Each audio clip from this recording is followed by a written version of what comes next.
And one thing I loved, I was watching Instagram Live one time, and you and your father on there. It could have been Father's Day, or it could have been or it could have been a holiday, maybe Thanksgiving. I'm not sure. And you're over there, and he's like, I could tell. I'm looking at him. He's like, "What the fuck is this Instagram Live?" But he's like, "I love my son." And The Rock popped in there, and he said, "Hey, Gary," and you're like, "Look, that's The Rock," and he's like, "Fucking like," not that no disrespect to The Rock, but he was like kind of like it didn't faze him. You know, when has your father came to a realization like that? Wow, my son recently, in the last, my dad competed with me. My dad and I had a weird, good relationship. My dad and I have a lot of differences and a lot of similarities. We loved each other more than we loved ourselves in a weird way. I mean, I think my dad and I click more than maybe even my other siblings or other people with my dad click because we have some similarities that let us click. But my dad competed with me very aggressively when I worked for his store, and I grew my dad's business substantially. Sure. The wine library. Mm-hmm. And he would compete with me, and I would say up until 3 years ago, he still thought he was better than me at business and life and everything. And then I think, you know, he always brings this up. When I was a kid, when I was like 18, 19, we're driving to work one day, and I looked at him and I said, "Dad, I'm going to build wine library. I'm going to build our business, the liquor store. I'm going to build the business to be so big that everybody in the liquor business," and this was all about New Jersey liquor stores. There was nothing else. This was the competitive New Jersey liquor stores.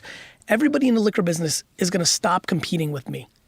I'm going to make it so clear that I'm that much better. You're going to put your fucking flag down. That everybody's going to be fighting for number 2 because it's going to be disrespectful to say that they're even competing with me. Sure. And he loves that story because it must have, you know, now thinking back, you know, you're driving, your 18-year-old kid's coming with some heat, right? Yeah. He brings that up because he says that like a couple years ago, that's where he got. Like that he said, "Fuck it, I'm not competing with him anymore." And it really was great. I mean, the last 2 years of my dad and I's relationship has been great because that underlining competitive thing made it competitive. And I want to kill people and he wants to kill people. And so even though we were 100% in love, there was that undertone of like, I'm doing this, you're doing that. And with Wine Library, I would still kind of be involved and try to help, even though I haven't been active day to day the last 5 years. But you set up an infrastructure for them to live by. And he's a big boy. He came to this country with nothing and built a $3 million, $4 million business, you know, pretty quickly. So he's a beast. But I always tell my dad, I go, "Dad, this really sucks because you're such a beast. The problem is you fucking produced the all-time beast." Yourself. You spoke about how your mom raised you so well. What does that mean? She built huge self-esteem in me around the things that I was doing right, and she punished me and made me feel the ramifications of the things that I was doing wrong. Open the door, I'll never forget this, open a door for an older lady in McDonald's when I was 9, Nobel Peace Prize. She lost her fucking mind. Lost her mind. Would talk about it for weeks. "You're so kind. That's so nice. You're a winner." Opening that door for like propaganda on being kind and empathetic and nice. Sure. But then even though she knew I was making money and I was going to be a winner in life, report card comes, punished. From fucking 4th grade to senior year of high school, I was punished 4 times a year. 4 times a year, I was grounded, no TV, no video games, no friends, no phone. This is the 80s and 90s. No ColecoVision, no ColecoVision. Atari. Yeah, this wasn't your cell phone and the internet. This was old school shit. And I'd be punished for weeks at a time. The end.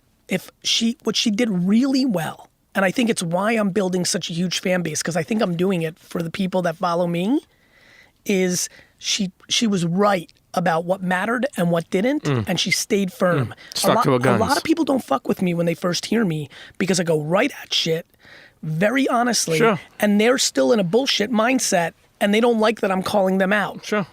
And then at the end of it, they love you.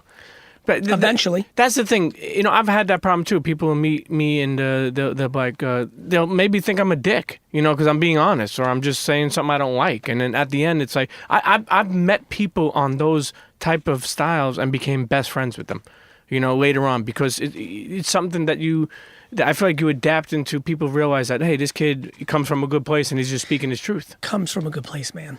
That's everything.